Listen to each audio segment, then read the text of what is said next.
If you're hard on yourself, you might also be hard on your stomach. Perfectionism doesn't just put pressure on your mind, it also stresses the gut. And for people with IBS, that constant drive to get it right can keep the gut stuck in a stress loop.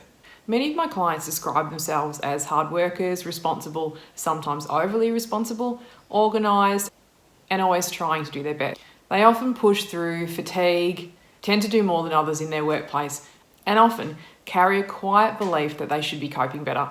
Being a perfectionist doesn't mean being perfect in every area of life, but being perfect in the things and the areas that matter most to you.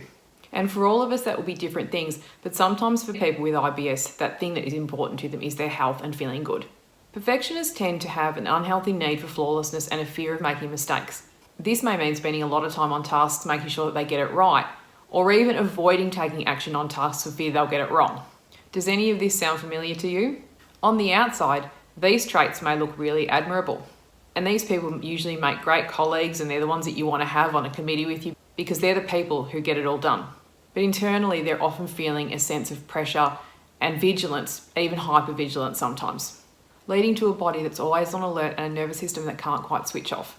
In addition, it's recognised that many people experiencing neuroplastic pain are excessively hardworking and perfect. And if you haven't heard of the term neuroplastic pain, you might be more familiar with the term TMS or mind-body syndrome.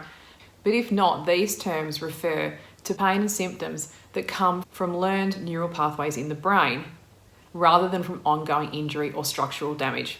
If you're interested in learning more about neuroplastic pain, I've linked a video in the description that will tell you a little bit more about neuroplastic pain and what it is.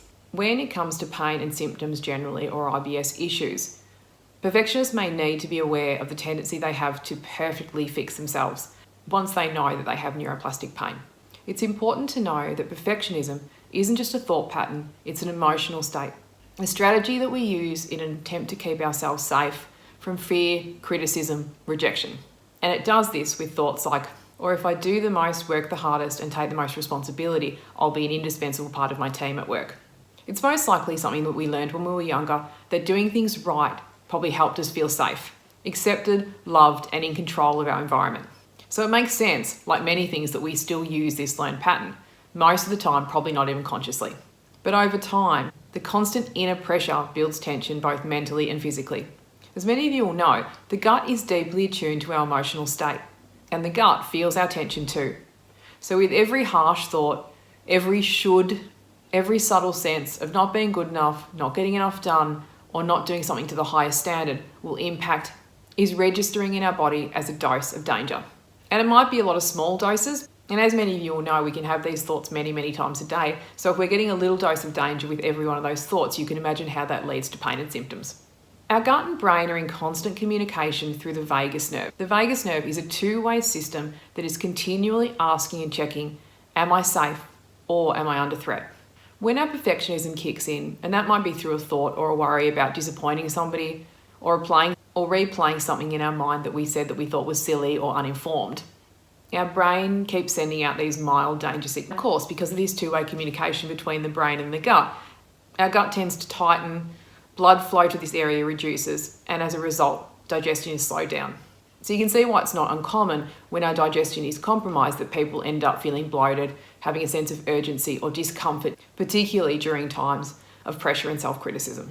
It's really worth noticing when you have symptoms turn up or a flare-up, what's been happening in your self-talk in the last 24 hours. And the reason I say 24 hours is because with our gut issues, things don't always turn up immediately. So I always like to look at, if I start to feel a bit of tightness in the afternoon, I'll sort of look back over the day that I've just had the night before and think about areas where I might have been a little bit tough on myself or a little bit judgmental or telling myself that I didn't do a good enough job, and just writing those out. I tend to just like to write them out and just acknowledge them and sort of get them out. Just acknowledge them and get them out.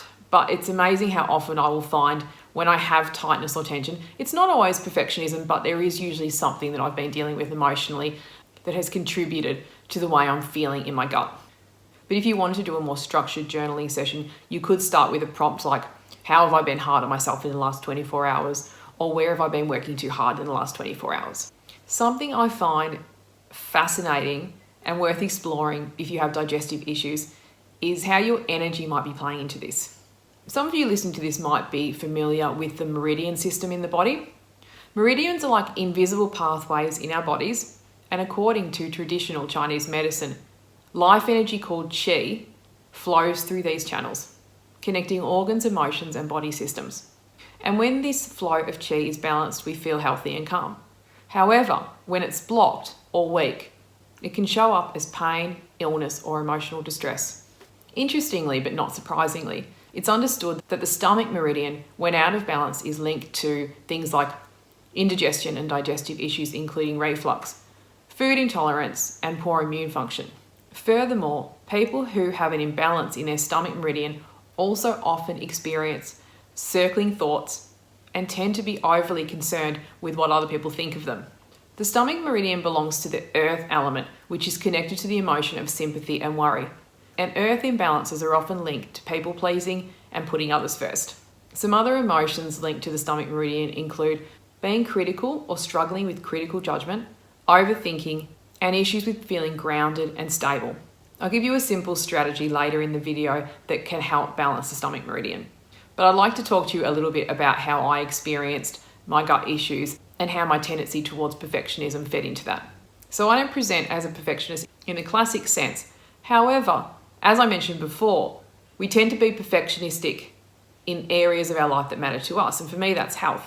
So when I was going through a lot of digestive issues and discomfort, I found that I wanted to be perfect in the way that I managed my gut. So I tried to eat perfectly, not drink alcohol, be really careful of what I consumed to get enough sleep. I took all the right supplements. I meditated, but I was trying so hard. I was being perfectionistic about it. And even if I slipped up and had a little treat or had a little glass of wine, I'd be really hard on myself. And it tended to be the harder that I was on myself and the more I got cross at myself and told myself that I should do this and I shouldn't do that, that actually my gut problems got worse, not better. And it wasn't until I understood neuroplastic pain and how that worked and how I really had to calm down that self-critical voice, notice it and be okay with it and be kind to myself and to stop pretending that I was okay when I wasn't, and to notice where I was pushing myself, where perhaps I could be a bit more gentle. Until I was able to do those things for myself, I really wasn't able to manage my symptoms, even though I was technically doing all the right things that are recommended for gut health. So one of the most healing shifts we can make isn't to get rid of our perfectionistic traits, but to understand them better. In parts-based or mind-body work, perfectionism is seen as a protective part of us, a well-meaning aspect of us that is just trying to help keep us safe. This part of us learned early on in life that being careful, achieving, and staying in control reduced our risk of being hurt or rejected. So perhaps when we notice that perfectionistic voice saying, "You should have done better, don't mess this up," we can now begin to recognize it, not as truth, but just as a protective part that's trying to help us. It's not our enemy, but a younger part of ourselves that just needs a bit of reassurance and understanding. You might like to lighten your relationship with this part of your personality by giving it a name and speaking to it lightly. So this might sound something like, "Oh, hi perfectionistic Polly, here you are again. Thanks for your feedback, but I think I might just take a rest." And then take a break, perhaps do something fun. That always helps. So the goal here isn't to stop being responsible, organised, or high achieving. These really are admirable qualities, but change can happen when we bring more flexibility and warmth when these traits show up. And here's a few really simple ways to do that. So something that I like doing that's really simple and easy, and you can do it in the most simple way, or you can add a few things, is just doing some gentle tapping. A really simple exercise that I like to do is tapping on the stomach meridian point. You can do this really simply with just light tapping on this stomach point that is under your eyes. And I say gentle tapping because for a lot of people that spot is really tender. And if it is, just be as gentle as you need to be. You might not find that it's not tender and you can tap a little bit more firmly. And as you do that, you might just say to yourself something really simple like, "I am safe," using one hand or two. Or you may use more traditional EFT terms like, "Even though I've been hard on myself, I deeply and completely love and accept myself." Or "Even though I've been working so hard, I deeply and completely love and accept myself." Or "Even though I have this tightness in my tummy, I deeply and completely love and accept myself." And just do that for however long feels comfortable, but just a really simple exercise that you can do anywhere, anytime, really. Another really simple exercise that you can do really anytime, anywhere, but I particularly like to do it with digestive issues. I like to do it before eating. And that's simply just to put your hand over your heart, or you might like to put your hand on your tummy and just take some breaths. Again, you can use a term like, I am safe, but even just putting your hand here will bring your attention away from your head and into your heart. Just help your nervous system calm down a little bit. I find this particularly good if you tend to eat while you're doing something else. And perhaps that isn't ideal, to eat while we're working or to eat while we're reading, but I know that it's a reality and that sometimes it happens. So if you are working or feeling particularly stressed after a meal, it really is good to even just do it for a few breaths, just hand on heart, a few breaths, just a little bit of time, just a little bit of care and self-compassion. It's important to remember also that your gut doesn't care how perfect you are, but it does respond to tone. It listens to whether your thoughts feel safe or threatening.